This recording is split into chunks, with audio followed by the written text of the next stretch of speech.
Welcome students and my dear parents. JEE advance 2026 examination date release చేయడంతో పాటు మీరు IIT కాలేజెస్లో జాయిన్ అవ్వాలి అంటే ఎలిజిబిలిటీ కండిషన్స్ ఏంటి అనేది మనకు అప్డేట్ చేయడం జరిగింది. ఈ ఎలిజిబిలిటీ కండిషన్స్ మీరు సాటిస్ఫై చేస్తేనే అడ్వాన్స్డ్ ఎగ్జామినేషన్ రాసి ఐఐటి కాలేజీలో అయితే జాయిన్ అవ్వచ్చు. సో అవేంటి అనేది క్లారిటీగా చెప్తాను. వీడియో స్కిప్ చేయకుండా చూడండి, లైక్ చేసి తప్పకుండా షేర్ చేయండి. కంప్లీట్ గైడెన్స్ కోసం ఛానల్ సబ్స్క్రైబ్ చేసుకొని బెల్ బటన్ అయితే ప్రెస్ చేయండి. మనకు 5 క్రైటీరియాస్ మెన్షన్ చేయడం జరిగింది. ఫస్ట్ వన్, మెయిన్స్ ఎగ్జామినేషన్ నుంచి ఎంతమంది స్టూడెంట్స్ అడ్వాన్స్డ్ ఎగ్జామినేషన్ రాయొచ్చు. సెకండ్ వన్, ఏజ్ లిమిట్ ఎంత ఉంటుంది, ఎన్నిసార్లు ఎగ్జామ్ రాయొచ్చు అడ్వాన్స్డ్ ఎగ్జామినేషన్, క్లాస్ 12 అపియరెన్స్ సంబంధించి ఎవరెవరు ఎన్నిసార్లు రాయొచ్చు అనేది.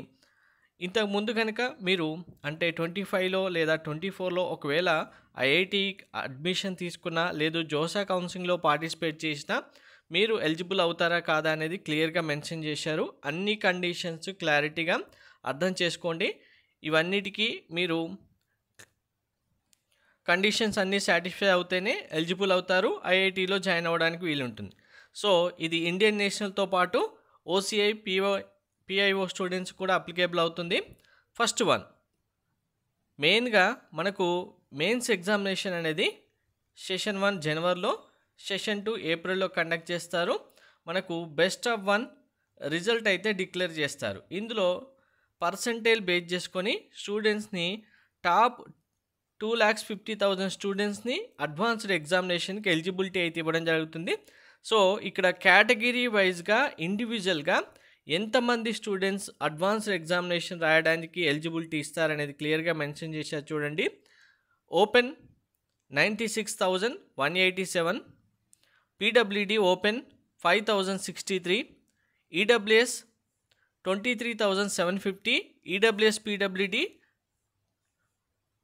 1,250, OBC NCL 64,125, OBC PWD 3,375, SC 35,625, ST PWD 1,875, ST 17,812, ST PWD 938.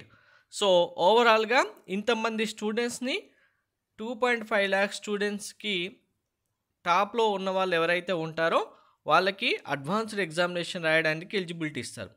So ఇప్పుడు మనకు మెయిన్స్ ఎగ్జామినేషన్ రిజల్ట్ అనౌన్స్ చేస్తారు. అనౌన్స్ చేసినప్పుడు ఇప్పుడు ఓపెన్ కేటగిరీ స్టూడెంట్స్లలో first rank, second rank, third ఇలా 4th ర్యాంక్స్ ఉంటాయి కదా. ఇలా అప్ టు 96,187 వరకు ర్యాంక్ ఉన్న వాళ్ళందరూ అడ్వాన్స్డ్ ఎగ్జామినేషన్ రాయడానికి ఎలిజిబుల్ అవుతారు. సిమిలర్గా మిగిలిన కేటగిరీస్తో కూడా స్టూడెంట్స్. ఇన్ కేస్ ఇప్పుడు మీరు అనౌన్స్ చేసిన రిజల్ట్లలో మీ యొక్క ర్యాంకు సపోజ్ అంటే పర్సంటేజ్ మెన్షన్ చేసి టాప్ పర్సంటేజ్లో వచ్చిన స్టూడెంట్స్ ర్యాంక్స్ అలాట్ చేసినప్పుడు ఓపెన్ కేటగిరీ సపోజ్ మీకు 96,188 వచ్చిందనుకోండి, ఆటోమేటిక్గా మీరు ఎలిజిబిలిటీలో ఉండరు, అడ్వాన్స్డ్ ఎగ్జామినేషన్ రాయడానికి మీకు పాసిబిలిటీ ఉండదు, ఇంకా ఐఐటీస్కి వెళ్ళడానికి ఛాన్స్ కూడా ఉండదు. సో అలా టాప్ 2.5 lakh స్టూడెంట్స్ని అయితే తీసుకోవడం జరుగుతుంది. మరి ఎంతమంది స్టూడెంట్స్ ఎగ్జామ్ రాయబోతున్నారు ఇయర్ అంటే అప్రాక్స్గా మనకు 16 lakh స్టూడెంట్స్ అయితే సెషన్ 1 సెషన్ 2 రెండు కంబైన్డ్గా అయితే ఇంతమంది స్టూడెంట్స్ ఎగ్జామ్ రాయడానికి అయితే ఛాన్సెస్ ఉన్నాయి. ఆల్రెడీ లాస్ట్ ఇయరే 15 lakhs క్రాస్ అయింది అప్లై చేసిన వాళ్ళు, కాబట్టి ఈ ఇయర్ కూడా ఇంకా ఎక్కువ స్టూడెంట్స్ ఉంటారు. సో టాప్ పర్సంటేజ్ తెచ్చుకోవడానికే ప్రతి ఒక్కరూ ట్రై చేయాల్సిందే. Second one, eligibility age. మీరు ఆన్ ఆర్ ఆఫ్టర్ అక్టోబర్ 1, 2001 తర్వాత బార్న్ అయిన స్టూడెంట్స్ మాత్రమే ఎలిజిబుల్ అవుతారు.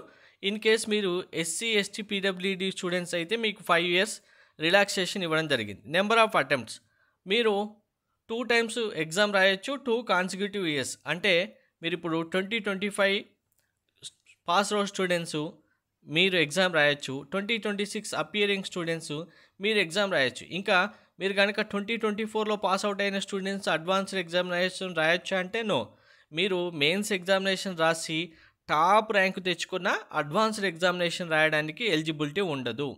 ఓన్లీ 25, 26 స్టూడెంట్స్ మాత్రమే రాయడానికి ఉంటుంది. నెక్స్ట్ క్లాస్ 12 సంబంధించి క్లియర్‌గా మీరు అపియర్ అయిన స్టూడెంట్స్ ఎప్పుడెప్పుడు రాయొచ్చు అని మెన్షన్ చేశారు.